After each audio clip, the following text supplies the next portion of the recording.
Alright. We're back with another reaction. And we are watching Prey 2017 review recycling edition TM by SsethTzeentach. SsethTzeentach. Yes. The Seth. The one, the only. This is quite an image. Yep. This is quite the image, to say the least. I've heard of Prey. I've heard of it. I kind of have a rough idea of what it is, but I do not know much about it. So this will be an interesting first introduction to the game. This will certainly be interesting, to say the least. Especially with this being the first image. Yep. What even is the thumbnail? Now I'm curious.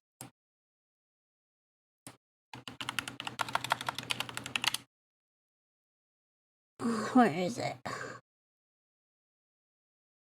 Okay, the thumbnail? Tame.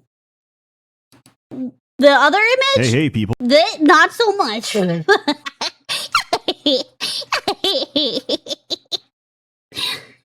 Seth. Mintzey here. Back at you with another reaction. Oh boy. Before we jump into this craziness, I do think I have a question for you, chat. I do indeed have a question of utmost importance.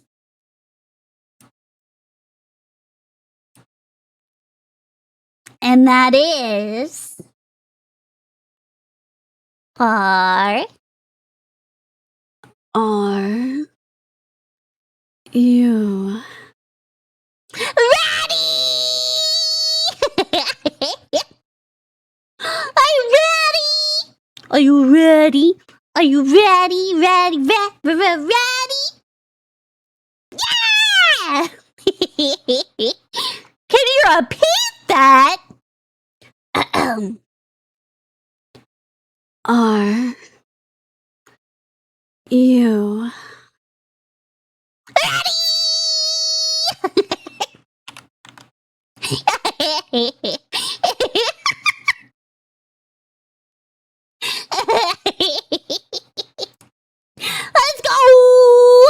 Let's go. This first image is interesting nonetheless. Hey, people. Seth here. What's the most painful? God damn, why is Spider-Man so caked up? What is your routine? Literally 2 seconds in. And,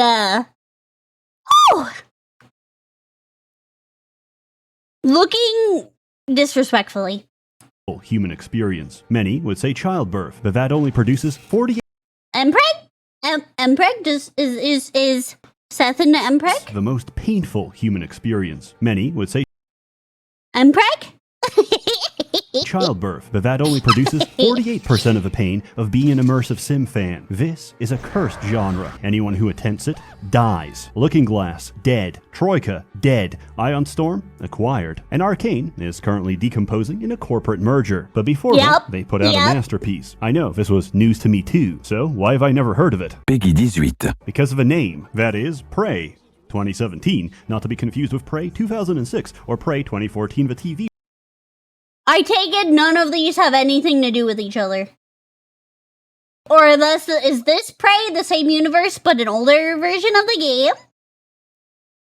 I'll be fair, I know nothing about any of these. show, or Prey 2022 the movie. The optimal title is right in front of us. It's a successor to System Shock that's about the mind, Psycho Shock, but was renamed by Bethesda Softworks, a ZeniMax corporation, because they had the IP sitting there for 10 years and didn't know what else to do with it. Oh.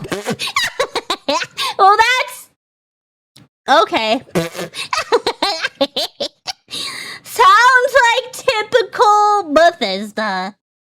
ZeniMax Corporation, because they had the IP sitting there for 10 years and didn't know what else to do with it. This game has no discoverability or brand identity, at least with some series. If you told me... What game is this? Is this Skyrim? What mod is this? Asking for a friend?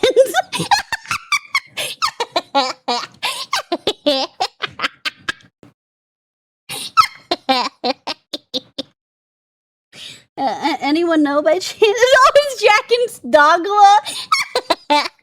Never played it. I heard it was pee-pee poo-poo compared to the first one. That's all I know about Dragon's Dogma 2. I heard it was pee-pee poo-poo, unfortunately. That explains why I've never heard of Prey. Can you still get it on Steam? I'm sure you can.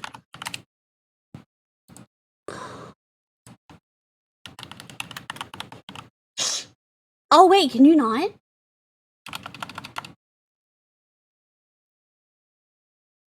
Oh wait, is this it? Oh yeah, this is it. It's just not 2017. And it's still $30. Good lord. This game has no discoverability or brand identity, at least with some series. If you told me I was going to be playing a stealth game where the objective is to blend in with a crowd as the only black man in Japan, I would tell you, based on the stock price... Oh wait, is this Assassin's Creed? Oh! Makes sense.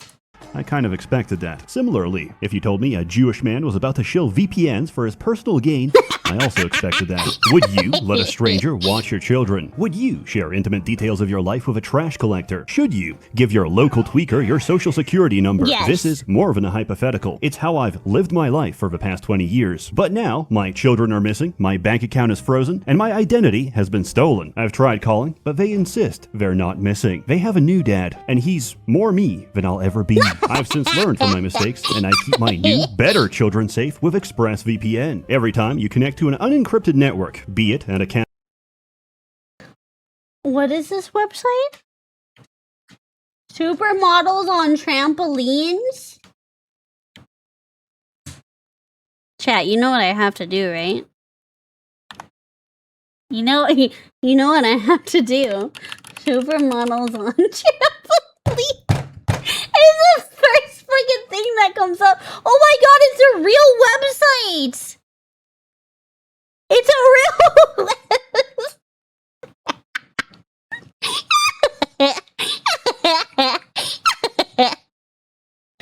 It's a real website. I'm not gonna click it. It's just the first thing if you look it up. It's there. It's there. Is it what I think it is? Like, is it that kind of website?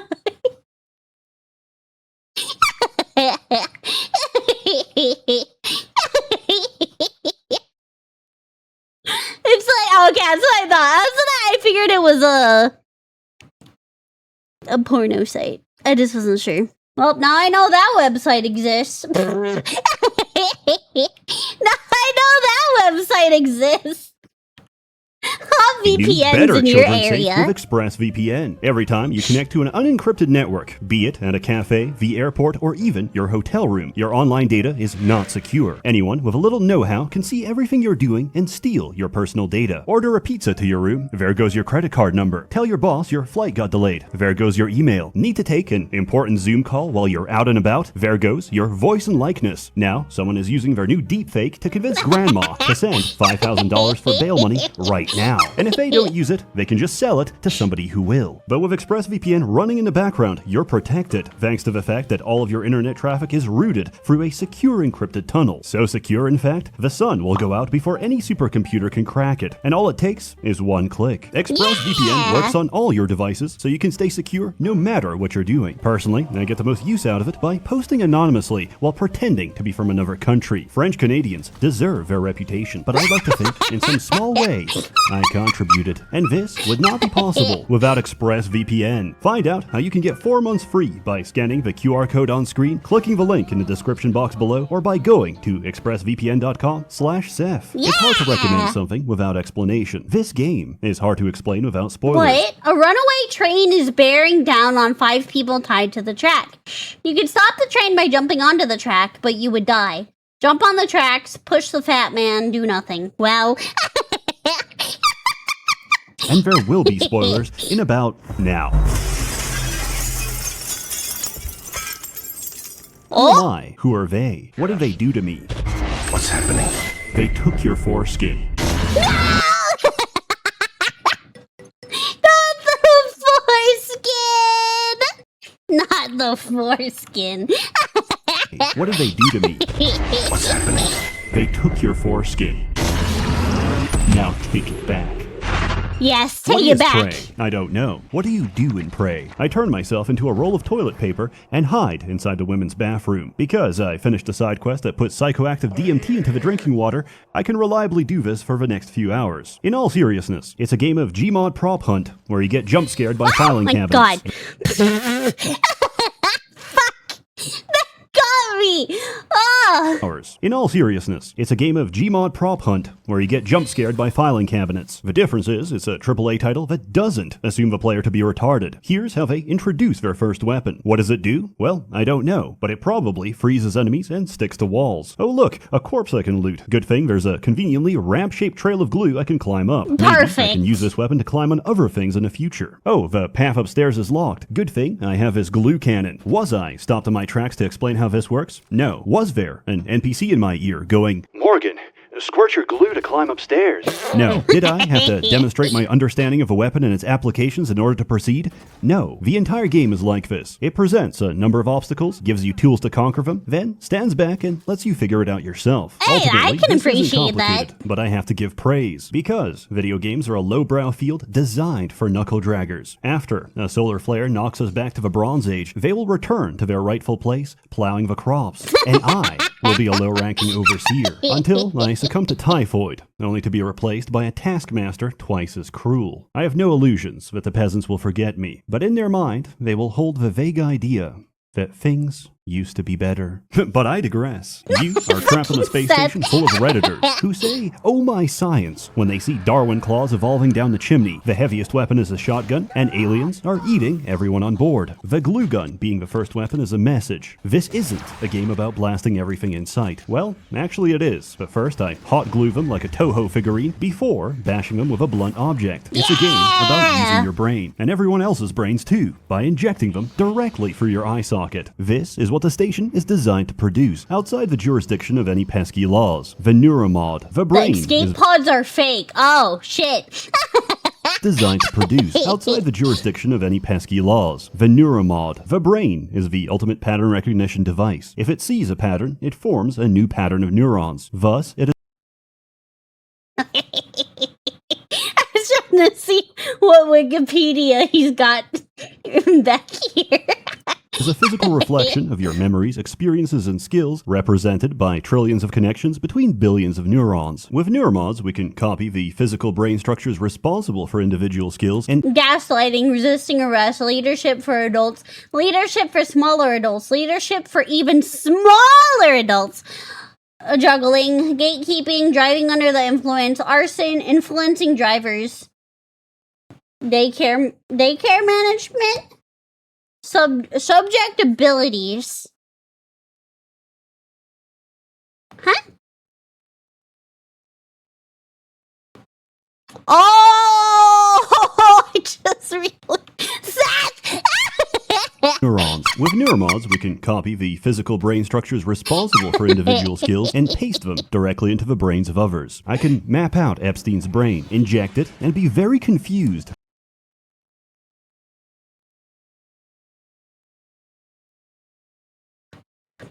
Did we have to pick that brain in particular? Did it have to be that brain? You couldn't have picked anyone else. You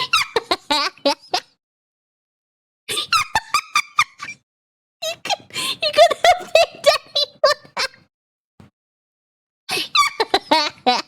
Into the brains of others. I can map out Epstein's brain, inject it, and be very confused as I recognize every Mossad agent on a first-name basis. Turns out, you can also give people abilities that aren't on the human skill tree, like telekinesis, or fireballs, or the ability to morph your body to mimic any small object. Beautiful. How is this possible? In short, Kennedy survived his assassination, and now, because of a misplaced bullet, we're farming aliens from a Soviet satellite. Aliens with magic powers that eat and digest consciousness itself. What could possibly go wrong? Neuromods are this game's upgrade system. You find, craft, and spend them to unlock new abilities of human or exotic origin. The game discourages you from taking too many alien abilities by warning you that past a certain threshold, the station's defenses will identify you as a foreign body and shoot on sight. This would be a reasonable drawback if a station had any defenses left. You're making me choose between pyrokinesis and a turret that struggles with the smallest enemy. Neuromods offer a variety of new solutions to different problems. For example, there are a few ways around this, but the most obvious is to use a grounding resistor. With enough repair skill, you could fix the one right there. Or you could go through the enemies downstairs to get to the storage closet, which can be hacked to find a replacement. I, however, did none of these things. I stood in a box, turned into a binder, and slid through a gap in the window. This is a... That'd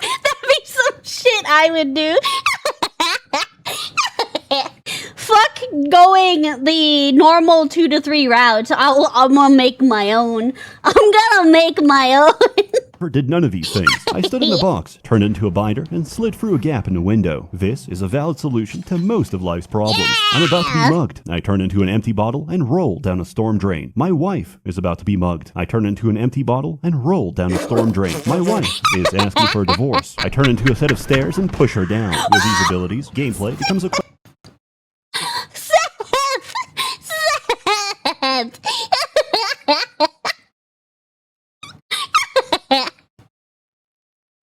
Oh my god!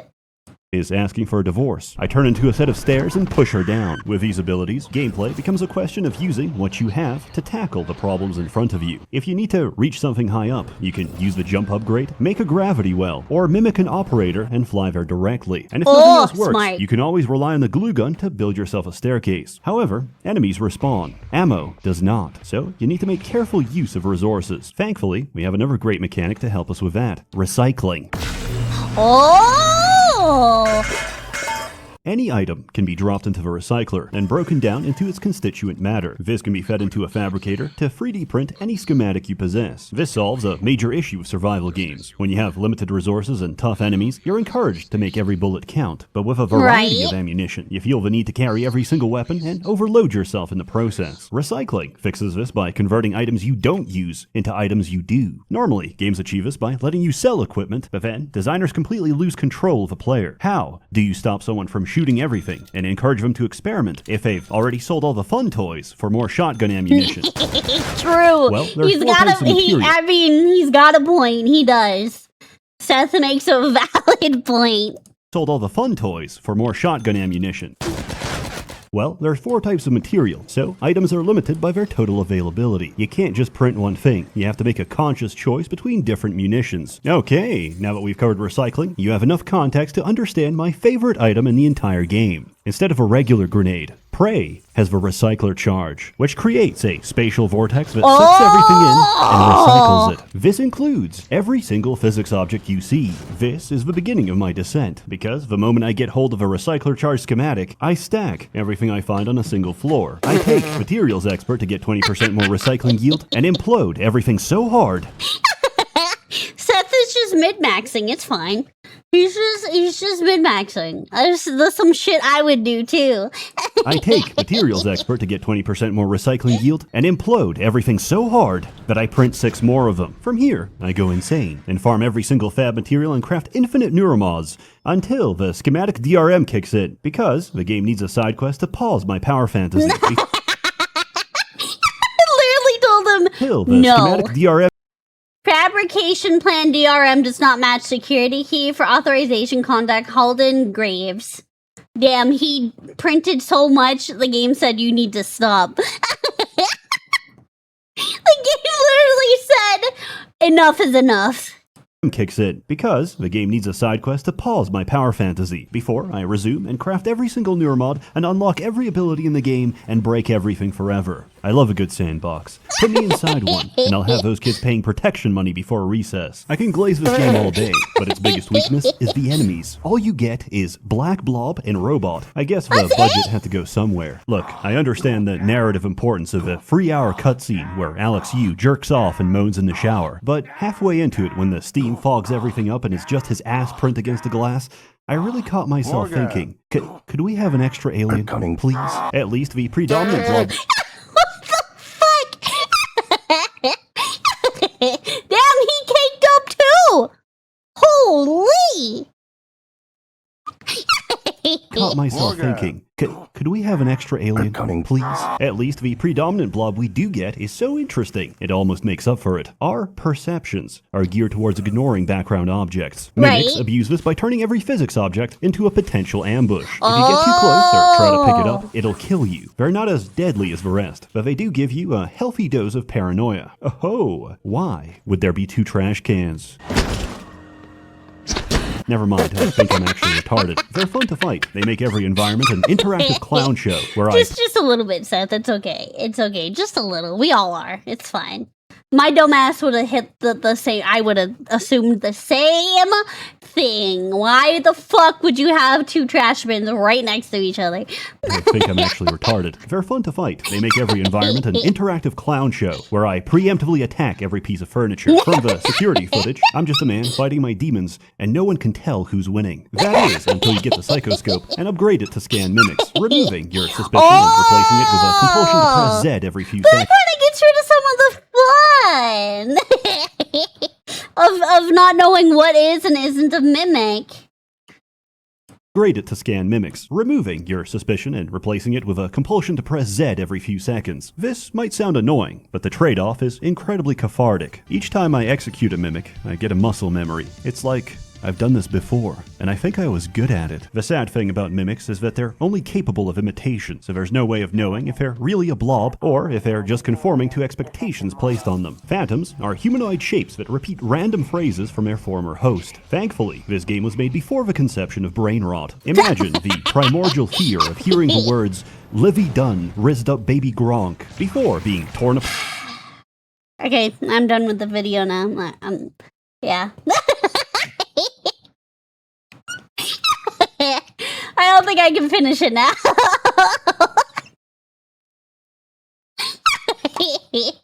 Livy Dunner is the baby Gronk.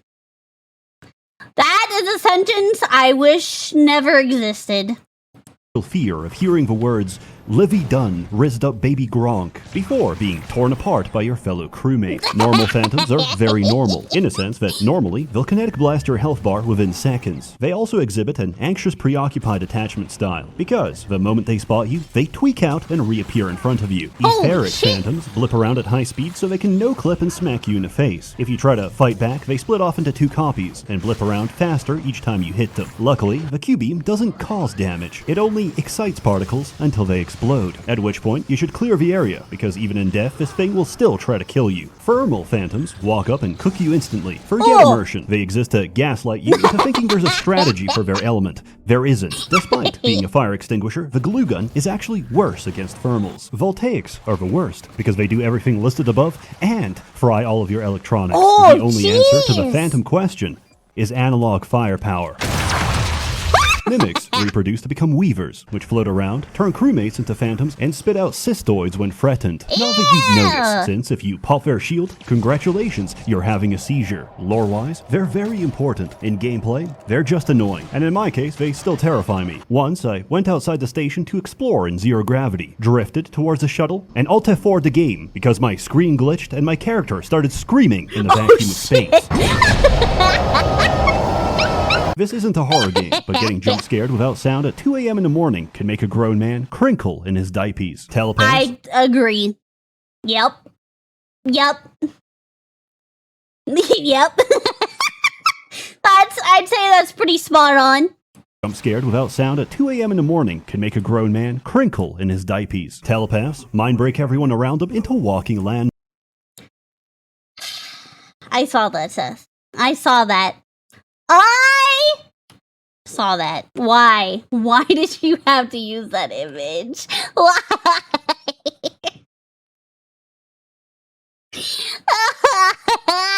If you know, you know. If you know, you know. And trust me, you don't want to know. Break everyone around them into walking landmines. Knocking them out will break the telepath's influence and save a human life. But remember, every survivor is a lawsuit waiting to happen. You need to kill or incapacitate their victims before attacking them. But even on their own, they can spam homing projectiles and block your abilities. However, this is the perfect time to explain why you're immune to their effects. The psychoscope. Scanning different aliens with a psychoscope lets you unlock their abilities. There's a huge variety. They're very fun. Kissing the homies? I can just do that for free. What the fuck?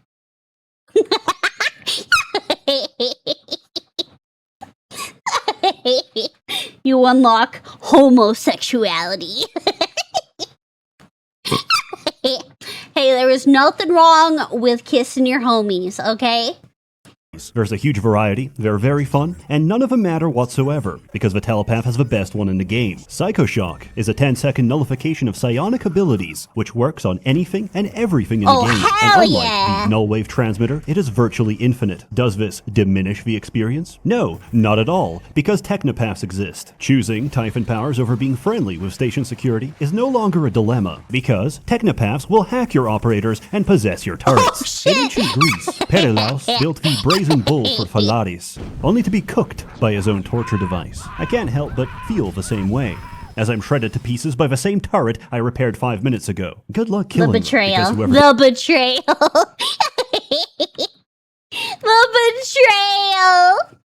As I'm shredded to pieces by the same turret I repaired 5 minutes ago. Good luck killing them, because whoever designed an enemy weak to EMP forgot to consider that flying makes them very resilient to EMP. This, like many interactions, is never explained. For example, the mimic ability. You buy the level 1, turn into a coffee cup, clap your hands, then never use it again. The description implies it's for stealth, but this is a trap written by the aliens to trick you into thinking that's all there is to it. Unexplained fact number 1. You can cast other abilities while mimicked. If someone thinks you're suspicious, obliterate their concern. Unexplained fact number 2. You don't take damage unless you're attacked. As we all know, fire has no effect on cardboard. Levels 2 and 3 let you mimic turrets and operate. What? Wait, that just clicked what he said. Fire has no effect on cardboard in this world. Attacked. As we all know, fire has no effect on cardboard. Levels 2 and 3 let you mimic turrets and operators, but they suck, so why would you ever do that? Because of unexplained fact number 3. Your mimicked form has its own health bar. Once that's drained, it just kicks you back into human form. In other words, you do not take damage while mimicking. All of this would have been really nice to know, like 100 hours ago. The process of making a phantom isn't perfect, and sometimes they come out wrong. If you start hearing spooky music, or you're suddenly crushed against the ceiling, there's a poltergeist nearby. Where is he? Let's find out. If you're bad at fighting something you can't see, then my condolences. There's a lot of ways to deal with them. You can throw around physics objects, cover them in glue, use the landmine setting in a recycler, Nice. Fucking got or him. just bump into them. They're incredibly fun to fight, and there's only a couple across the whole game, so you're never expecting it. Your progress never goes unnoticed, and there's no greater flattery than an alien designed specifically to kill you. Oh, shit! The Nightmare forces you to spend an Well, I don't like the name of that. That's terrifying. Oh my god. Nightmare, nightmare, nightmare, nightmare, nightmare, nightmare. Designed specifically to kill you.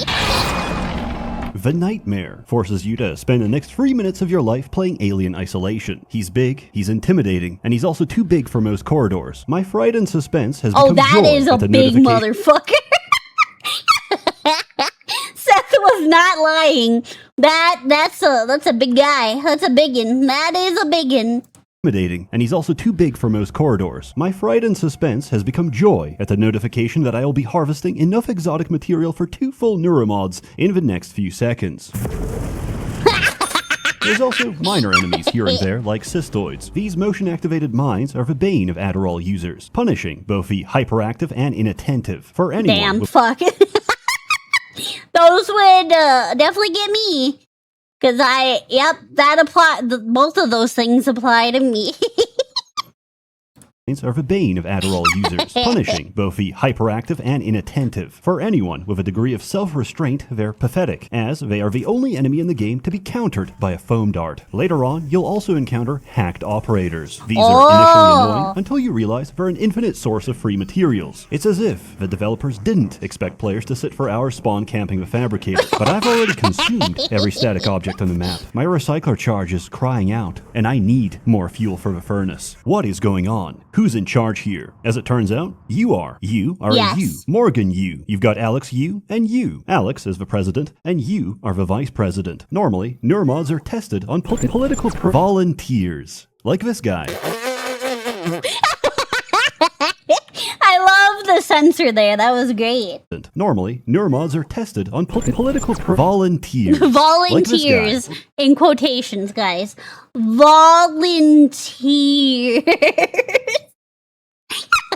My name's Aaron.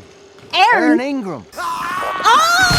However, they had the foresight to know that creating an army of superpowered convicts would be a bad idea, so Yes. you've been testing them yourself. However, since neuromods are a modification of your physical brain structure, you can't just take one out and try again. You have to physically reset your brain back to when you first installed it, memories included. The simulation lab was designed to keep you in a perpetual loop of testing by having you relive the same day of your life over and over again, without having to catch you up to speed each time. This went on for many months, but now the aliens are loose. Everything's going to shit, and the vice president of the company is currently a 2-ply sheet of toilet paper. And through all this, your Only brother is 2-ply? Only 2-ply.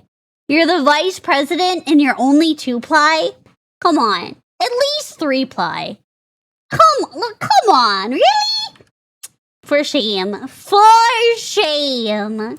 president of the company is currently a 2-ply sheet of toilet paper. And through all this, your brother insists he can get the situation under control. Sure. I wonder who I should trust. My brother, who trapped me in his personal goon cave for a year? The voices in What? my head? Or the voices that used to be in my head? Yes. I think we should hear him out. I think we should destroy the station to stop the aliens for good. I think I saw a filing cabinet over there. Add it to the pile. The first half of the game plays out the same as System Shock. If you replace Showdown with a concerned family member who's genuinely trying to stop you from hurting yourself after your needle-induced brain damage. You try to go somewhere, Alex stops you, you find a workaround, and repeat. Along the way, the game demonstrates a profound respect for your intelligence. Nobody calls to give you puzzle hints every 5 seconds, or to chastise you for your decisions. And yet, there's still this feeling I can't shake.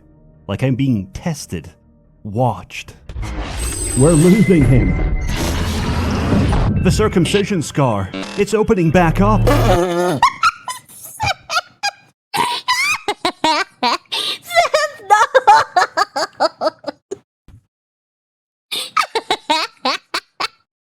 Not the circumcision scar.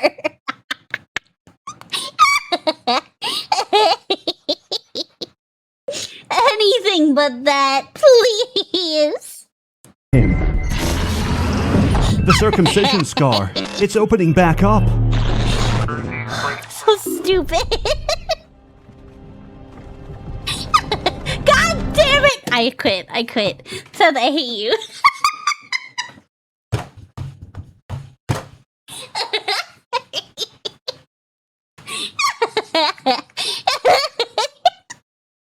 Hey you, you're finally awake.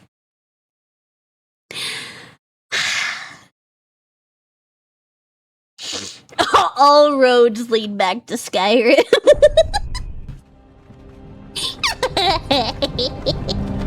Hey, you. You're finally Finally awake. awake.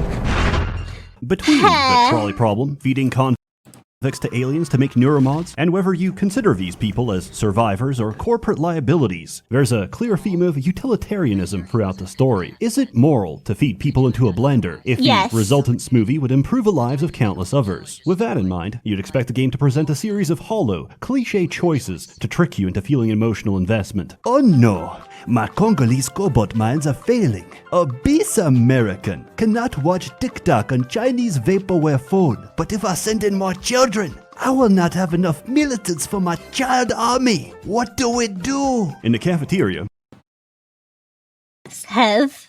Jesus Christ.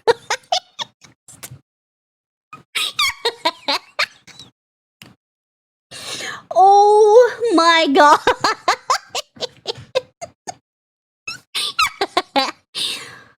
Dude, come on. Stupid. with a series of hollow, cliche choices to trick you into feeling emotional investment. Oh no! My Congolese cobalt minds are failing. A base American cannot watch TikTok on Chinese vaporware phone. But if I send in more children, I will not have enough militants for my child army. What do we do? In the cafeteria, you'll find a telepath Fucking controlling wild. Seth, oh my god. This video is something. an army of brain slaves, and one guy hiding from them in a kitchen. Will Mitchell. And I don't know about you, but something seems off about this guy. Maybe it's his orcish demeanor, or the way he clearly makes up a fetch quest for you on the spot, or the way he looks in his transcribe icon, or the way he doesn't recognize you, despite having a picture of you in his room, and you being on first name basis with half of a ship, or the explosive stockpile behind him, or how you can hear him break something just to give you another fetch quest to do, or the fact that he's immune to mind control, and the only other documented case of this is a test subject who stockpiled explosives and escaped, or the fact that Will Mitchell reads as dead on the tracking bracelet system, or the color of his suit being red, despite suits being color-coded with red meaning executive, or the way his suit is near identical to Alex's. Or the way Will Mitchell's tracking bracelet is inside the freezer, or the way he suspiciously urges you to go into the freezer, or the way he locks you inside, or maybe it's the human meat and butchered remains of Will Mitchell in the freezer, but I don't know. Suspicious meat. This suspicious meat is oddly suspicious. Or maybe it's the human meat and butchered remains of Will Mitchell in the freezer, but I don't know. Maybe it's just prejudice. Thank you, Will Mitchell, for giving me this opportunity to grow as a man. I'll put your best features to good use. In a lesser game, you would either be railroaded into getting trapped or be given a choice in a system that normally doesn't. You'd be so conditioned by essential NPCs that the only way you'd even consider an alternative is if a quest told you you had options to begin with. When Alex locks down the ship, you eject yourself into space and float over to the cargo bay. Unfortunately, there's a hull breach. Until you dock a storage container, the doors won't open. You're supposed to read the serial number, enter it on the computer, and watch it go. However, Dr. Deo Igwe is trapped inside a container. There is no dilemma. You need to dock a container to proceed, and docking Igwe's will save him. It's not a question of who you save, him or you, Fat Man or railroad tracks. It's a question of whether you possess the basic human empathy to expend an iota of conscious effort to save someone. Frankly, I'm offended. How far games have fallen that you don't even have the confidence in me to do the smallest possible act of altruism. I should... Oh hey, what's in here? Wait, what are you doing? Stop! Stop, damn you, stop! Oh, is he in there? There's a group of survivors holed inside. They've locked a bunch of aliens in the room you need to go through, and won't open it unless you bring them enough turrets. Based on your build, you have a few different ways to achieve this. Remember to steal everything that isn't bolted down. They won't need it. Is TranStar mounting a rescue operation? Yep. So far, we've been talking about basic high school level utilitarian. Yep, it's totally a rescue mission. Don't even worry about it. It's fine. Operation? So far, we've been talking about basic high school level utilitarian ethics, but obviously, that's not the whole story. If a pregnant woman boards a crowded train, you can't just say, I expended 1,500 calories of effort today chasing women around the park. I deserve to remain seated. You'd look like an asshole. Morality isn't necessarily a universal truth, nor a contract between you and those you affect. But Seth, are you talking from experience? Are you by chance speaking from experience with that one? It's a little suspicious. Chasing women around the park. I deserve to remain seated. You'd look like an asshole. Morality isn't necessarily a universal truth, nor a contract between you and those you affect, but rather between you and society, between you and how you're perceived. If we view it from that lens, the reason you give your seat to the pregnant woman is to be perceived as a moral individual by the other passengers on the train. However, this isn't a train, it's a trolley, and I've already pulled the lever.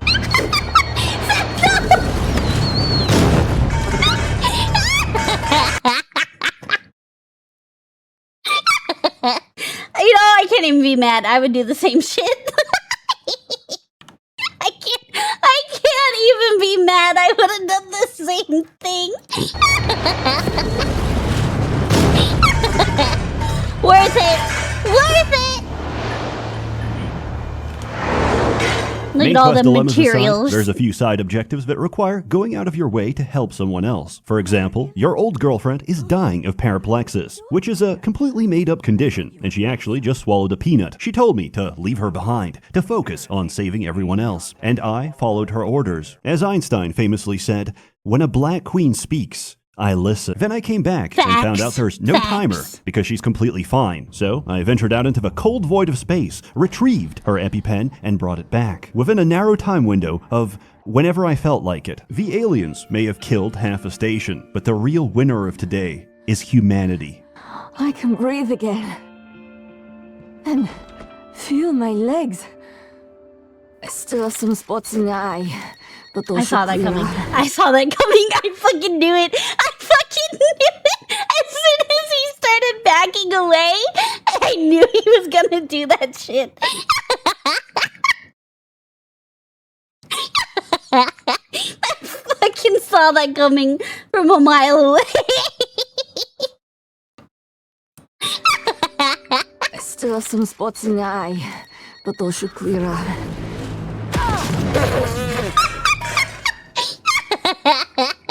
Alex has been gaslighting, gatekeeping, and girl-bossing me since day one. He bullies me with his bulbous form and childbearing hips. My pattern-seeking brain is screaming for him to be the villain. He even does the whole "I'm not a bad guy" shtick. However, he's not lying. He is on your side. It's just that your brain's been so thoroughly scrambled that nobody knows who you are anymore. You had your memory wiped over and over and over again, and every time you did, you came out slightly different. I feel great.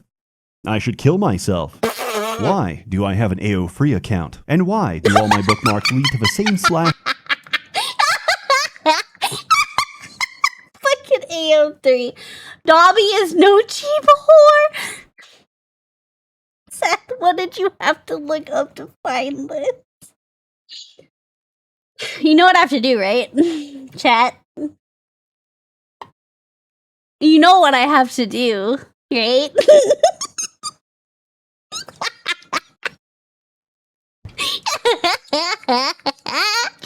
It's reading time! Let me take a sip of my drink.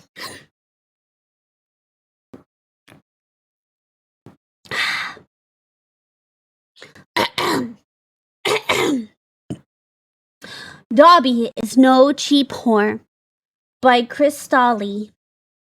Hagrid was thrilled. Dobby and he would have a 2-month anniversary tonight. Aww, so cute! He couldn't be any more excited than he was now. Dobby walked up behind Hagrid, the halls spilling with children. He pulled at Hagrid's boot, and Hagrid almost tripped. But he didn't. Dobby batted his eyes up at Hagrid, and Hagrid looked at Dobby with very nice eyes. What are you doing, Dobby? Hagrid boomed loudly. Dobby giggled. Dobby was wondering if Dab and Hagrid, sir's date night is still on. Dobby said meekly. Hagrid smiled innocently, reaching down to grab Dobby's hand. Their hands were extraordinary sizes, so different from each other. in size, but alike in spirit, just like the rest of them. Except Dobby was packing. Hagrid, however, was not.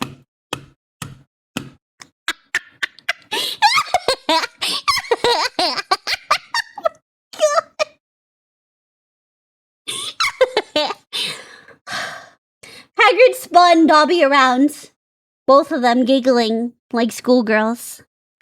Hagrid slammed Dobby against the wall. Dobby's neck broke.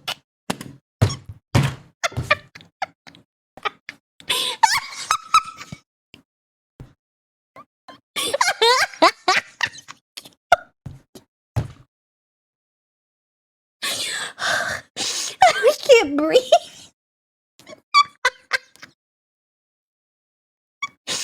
Oh my god. Okay. Get it together, Mintzey. Get it together.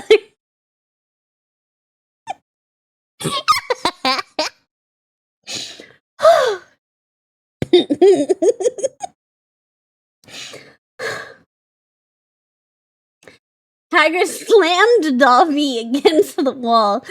Dobby's neck broke. Hardy was not too worried because this had happened only a billion times before. He could see blood dripping from Dobby's neck and the bones sticking out from his skin. He checked Dobby's heart rate and found his heart was not beating. Hagrid sniffled, tears welling up in his eyes, but he was not going to cry because this was his fault. So he sucked the tears back in like when you suck a macaroni.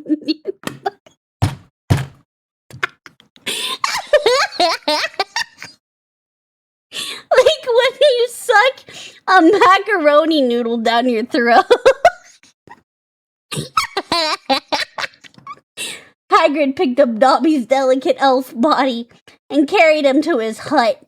Hermione saw Dobby and Hagrid as she was walking to the library. She checked Hagrid out because she had always been attracted to hairy people.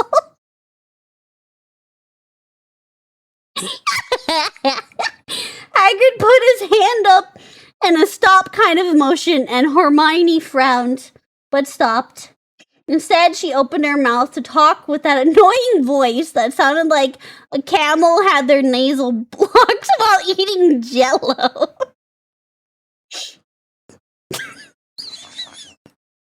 Hagrid smiled menacingly at Hermione because he knew she was attracted to him and his very hairy beard, but he absolutely wanted to stab her every time he saw her. She irrationally made him very angry. He wanted to put her in a very big blender and blend her alive. But he wouldn't because he was a kind person. What's up, Hermione? Yo-yo. You know what? That was pretty tame, all things considered. All things considered, that was pretty tame. Should kill myself. Why do I have an AO free account? And why do all my bookmarks lead to the same /fiction where Dumbledore impregnates Dobby? This raises a... Why did you include that part, Seth? Do all my bookmarks lead to the same /fiction where Dumbledore impregnates Dobby? This raises an interesting question. You may have started each loop the same, but the brain is not a static organ. We're shaped by our experience, and after a memory wipe, your life is always different, leading you to develop subtly different personalities each time. So, are these the same person, or are they different people? If you make a decision, and then... You know what? That's a valid question. Despite all this craziness in the game, that's valid. Erase all the memories leading up to that decision. Was it still you that made it? Can you be held responsible for it? Be sure to let me know. I'm theory crafting a new DUI defense. If I don't remember it, neither should the judge. Ultimately. If I don't remember it, clearly it didn't happen. Officer, I don't remember that happening, so clearly you're in the wrong. Your Honor, Uno reverse card. No, in theory crafting a new DUI defense. If I don't remember it, neither should the judge. Ultimately, this useless hypothetical is up to you, as is the larger question of what you're gonna do about this whole mess. Do you work with Alex to study the aliens and develop? That was me for a second. Fucking sad. Do you work with Alex to study the aliens and develop a way to neutralize them? Or do No. you trigger the station self-destruct to stop Yes. any possibility of them reaching Earth? Yes. Personally, I'm getting the fuck out of here. Yeah, same. We failed. This isn't the one. If you got that ending, you may have spoiled yourself on the big twist. You aren't Morgan. Morgan's dead, as is the rest of the world. You are an alien that's been neuromodded to feel empathy, but they have no idea if that even works. So the entire game has been a simulation of Morgan's memories, designed to see how you'd behave in their shoes. Now, I know this sounds like a cliche, but trust me, it isn't. It was all just a dream. Sucks because it strips a story of any meaning. You are all but told, alright, show's over, now stop thinking about it. And you do. For a twist like this to be good, it needs to add more meaning than it removed by revealing that everything was fake. And Right. it does. You're not being evaluated for how good of a person you are. You're being evaluated to see if you are a person. If the implanted mirror neurons have bestowed even a shred of humanity upon you. Did you help people because it was the right thing to do? Or because it would help your own survival? It's a much better lens for analyzing player actions than the standard good boy points. Recycling every single person you see might not be good, but nobody knows what these Nah, they're fine. It's fine. Don't even worry about it. things are capable of. For all we know, summary execution could very well be the appropriate containment method, so they're not interested in what you did, so much as why you did it, which can be gleaned from the aggregate of your decisions. If you only help people because they'd be worth more alive than dead, then you wouldn't have bothered to do their personal missions. So, naturally, the best thing to do is to take every moral action, prove at every junction that you know what it means to be human, and then kill everyone anyway. Thank you for this new, indomitable human spirit. I'll put it to good use. In my headcanon, which is objectively true, the experiment succeeds. Hear me out. The Typhon Mimic is effectively Ditto from Pokemon, and with implanted Right. mirror neurons, they have a potential to become our greatest companion. I see a bright future, where a fully empathetic Typhon lifeform could pattern, copy, and transform into Fuda Elizabeth from Bioshock Infinite, and Good choice. Yeah. You know what? I'm all for it. I'm on board. With that. pattern, copy, and transform into Fuda Elizabeth from Bioshock Infinite. And that is a future worth fighting for. Prey is a great game that runs into issues typical of its genre. Puzzle solving with the resources available to you is fun, until I open the Pandora's box of infinite abilities. You don't need to be creative when you have the optimal solution to every problem. Why do I bring this up? Because the DLC fixes everything. Mooncrash is a semi-roguelike where you play as different characters in their attempts to escape the Pythias moonbase during a containment breach. However, none of them survived. You are actually a hacker, simulating their memories to steal corporate secrets. Why is it called Mooncrash? Because the title spoils the ending. You crash on the moon. Just awful titles all around. With each run, your goal is the same. Get the hell out. Once you do, it's time for the next character to escape. Except, the world is persistent across runs. The first time I played this, I didn't know that. Looted every single piece of equipment, and died on the second run from lack of resources. After See, that's so my dumbass would do that too. I am a loot gremlin, so I would run out of resources very quickly. that, looted every single piece of equipment, and died on the second run from lack of resources. After each character has a run, the simulation resets, and you do it again. Each reset randomizes map features such as loot, escape methods, and the location of key items. The longer you spend inside the simulation, the higher the corruption level, which increases the amount and difficulty of threats you'll encounter. Because of this, you need to strategize the order of escape. The engineer can repair the station in preparation for the rest, while the security guard can mop up extra enemies later in the loop. Completing objectives will reward you with points. These can be spent on equipment for later runs, according to the fabrication blueprints you unlocked in previous runs. Every character has their own upgrade tree, forcing you to tackle problems with a limited set of abilities. If you can ignore the fact that moonsharks are 100 decibels louder than anything else in the game, and designed purely to blow out your eardrums, Fuck, that is loud.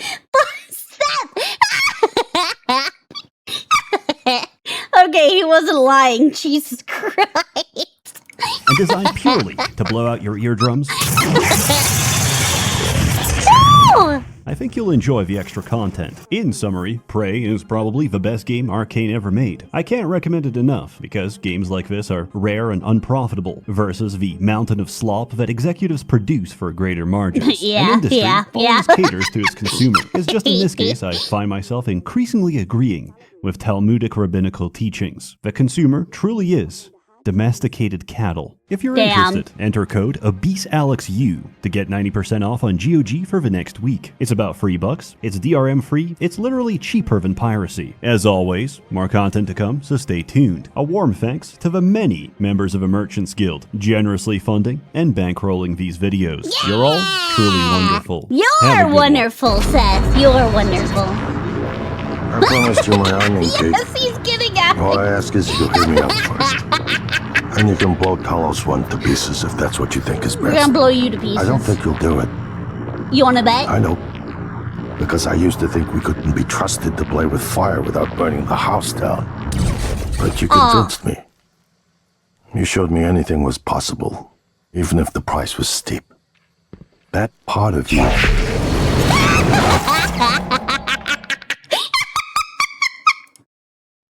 There it is. There it is.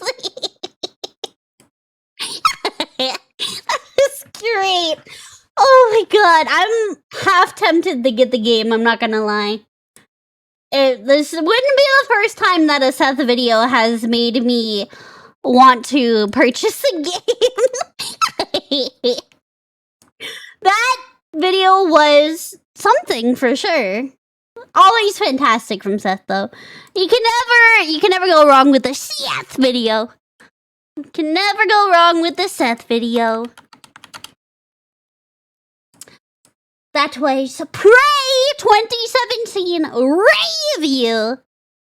Recycling edition. Now I understand the title. Now I understand the context behind the title. SsethTzeentach. Yeah!